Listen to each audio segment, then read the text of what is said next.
welcome to Inside the Paddock. You're joining us here on a very cold and overcast morning here at Silverstone, and I think these kind of conditions that we've got here today, perhaps why we saw a few cold tyre crashes in this morning's session. One of them actually brought out the red flags in MotoGP. That belonged to Marc Marquez. He had a fast 170 miles per hour crash into turn 2. He did get up and walk away, but for sure he's going to be feeling the after effects of that one this afternoon. He still managed to actually top the session, so he at the moment is the fastest rider with a 2:00.9.941 lap, and actually just spotted someone that knows a thing or two about winning the British Grand Prix. Two-time British Grand Prix winner Randy Mamler, who, as we know, Randy is having a chat. I knew you'd be having a chat. Randy, I was just telling everyone, you know a thing or two about winning the British Grand Prix at Silverstone, don't you? And you know all about these mornings we've got here. Very, very much so. You know, I was talking to a friend of mine this morning when I got here, because I got here early, and he says, "What's the weather like?" And I said, "I'm from the Bay Area, San Francisco," and I said, "You know that fog that comes in, a little drizzle? You got that coming in and going. And then when you get here and you're standing still, you can feel the cold air. I mean, even the camera guys that are holding the cameras, their hands are getting cold." So. Well, that's probably why we saw that crash there for Marc Marquez in FP1. It was fast, 170 miles per hour. But before that, it was looking. Should we go for a walk? Yeah, sure. Let's go for a walk and talk, boys, and we'll see who else we can see. Yes, that crash for Marc Marquez, 170 miles per hour, so fast into turn 2. That was cold tyre, right? Definitely. You know, it's the left-hand side. When he comes out of the last corner to come to the main straight here, when you're on the right-hand side, you get all this tire grip and you get all this, you know, safety feeling.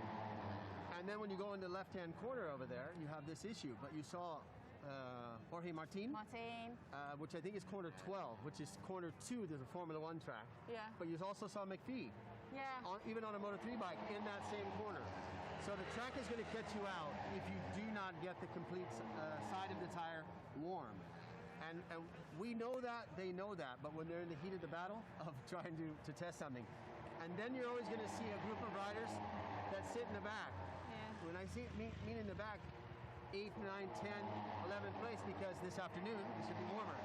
And that's where you need to push. We hope. Yesterday it was a bit in and out, wasn't it? Definitely. But still, he managed to finish the session fastest overall. I just got a feeling from watching him in that early part of the session, he is looking as though he's really starting to refine some well, not form, but you know, he's feeling it again, Randy. Before Austria won, the Syrian Grand Prix, I picked him on the MotoGP fantasy team, and there was a few people that wrote to me on my Instagram saying it's all the right-hand corners, and he has a problem with his right shoulder. And I said, the beginning of the season, we saw Mark only cycling, no riding motocross, no nothing. And in the 5-week break, we saw him dirt tracking and doing a lot of things. And I said, he's going to be stronger and more ready. And I was also, again, pleasantly surprised to see him quick here. But also was Nakagami and Paul. And so those are the judges that you see.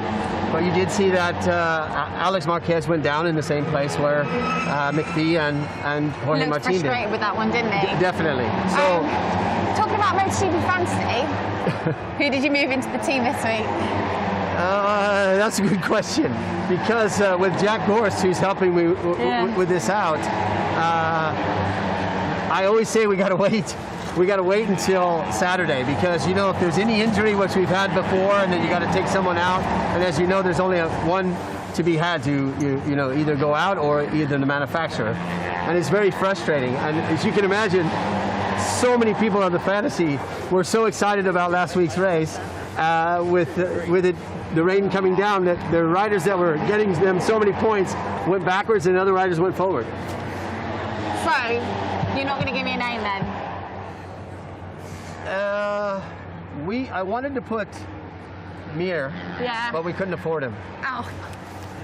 And I wanted to replace Jack, but it wasn't enough to put on there. So,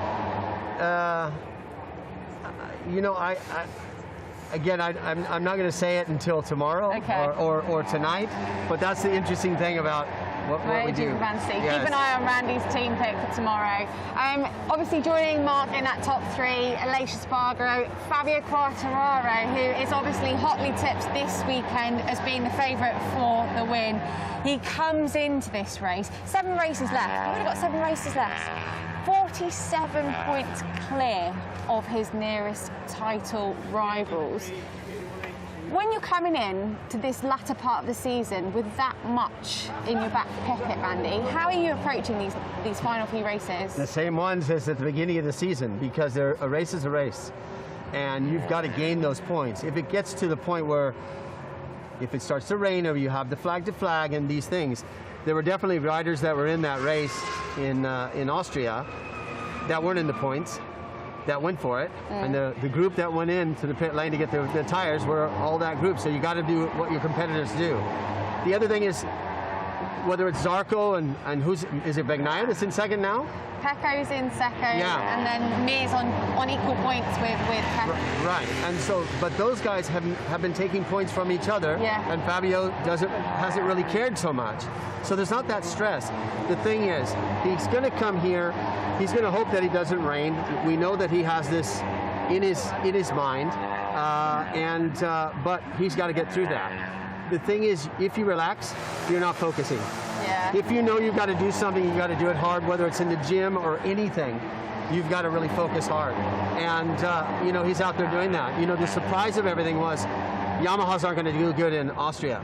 And look at how well he did. I mean, look at the magnitude of pressure of him there. And he was outriding so many guys on a bike that was a little bit less top speed, but he used the parts that worked so well even better, and his braking zones and so on, and was able to stay with the Ducatis and or... 10-3 was amazing, wasn't he? Insane. Yeah. Especially with the 3 lap to go, and he's from way back.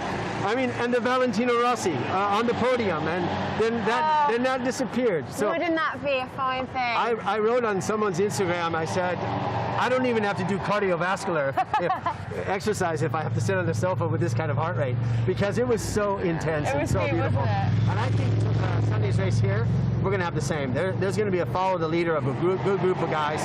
They're going to be battling out, and it's going to be exciting to see for the British fans. Randy, I've got to get your opinion on some of the news that we've had coming into this race. First thing being Maverick Vinales switching to Aprilia. It looks as though he's got a test coming up very shortly in Misano, and potentially some wild cards. Firstly, what do you think about that pairing? How do you think that's going to be working out? I mean, it was his decision. You know, not the fact that the issue that he had in Austria with Yamaha, but it was his decision before that to say that I want to switch teams and get out of my contract. Aleix Espargaro is going to be sitting over there welcoming somebody as the level of what Maverick can bring to the team and push. So personally, it's kind of hard to swallow from a Grand Prix racer how you could change such a factory to a different factory. But you've got to be happy at your work. You've got to be happy at your job. And this, to us, isn't really work, but it is. And you've got to be happy in that whole package. And if you're not, it's a dangerous sport. And we know that, and that focus has to remain. I think that when they split, and especially the last part of it, was very, very professional how they say it. I know a few things from behind the scenes that people would not like to hear, and I don't think that that's right, but because, you know, athletes take pressure completely different, and some people dodge it just to the left or just to the right. This sheet of paper all weekend long keeps changing in terms of what type of pressure it's going to be, what your competition level is, and the most important thing is just work on yourself. And I think Maverick had a few issues of that, maybe because Quartararo was so fast in the garage. This year in particular, look at where Joan Mir is. Yes, he's third in the championship, but he hasn't done what we saw him do last year. And we thought, man, the Suzuki's so good, it's going to beat the Yamahas, it's going to do that. But that hasn't happened because the level of the sport has really raised. And then you got someone like Jorge Martin, a rookie. Oh, wow. You know, he wins 2 races from pole positions.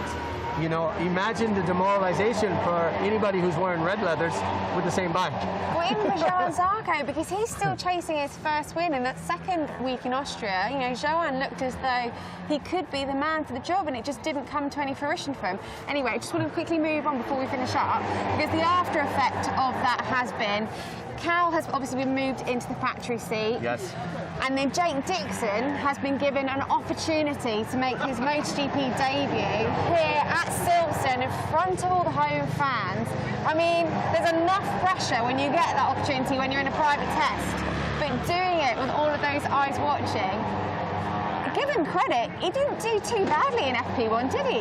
For the Europeans who do not get to see BSB, they know nothing about scrap racing, because you know Jake Dixon and all the guys that are in BSB are fantastic to watch. They're such good races and intense. And they're used to riding in much tighter and smaller racetracks than that. Just look at Cadwell with a jump in it. He's been given this opportunity. Wilco Zeelenberg and the guys that are in that garage work with the best in the world, world champions, so they know it. No matter how much you tell someone who's going to ride a MotoGP bike, take it easy and so on and so forth, he's got to learn and he's got to understand it. Let me tell you, Superbike or this bike, it's a motorcycle. The brakes work a little bit different and so on. If you're talented enough, and I think Jake is, you'll understand the brake and all that stuff quite quickly.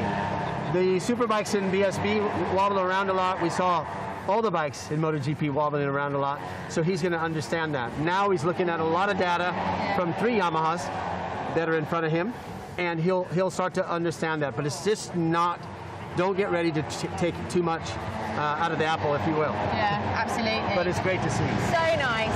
Cal Crutchlow, we don't know how long he's going to be there filling in at the factory team and remaining tight-lipped for the time being at that. But a fantastic session for him. He actually finished, I think, 12th in the standings, and it just also an amazing opportunity, because we remember last year we didn't have the British Grand Prix, so he actually didn't have an opportunity to say his farewells. But anyway, we will leave it there, Randy. Thank you so much for joining me for this chat, and it was nice to hear some words of wisdom rather than me rambling on all on my own. We've got British Talent Cup out on track. Their qualifying is happening later on. You can join us back here for Moto 3 from 1:15 local time. But for myself and Randy, it's goodbye for now. I'm smiling.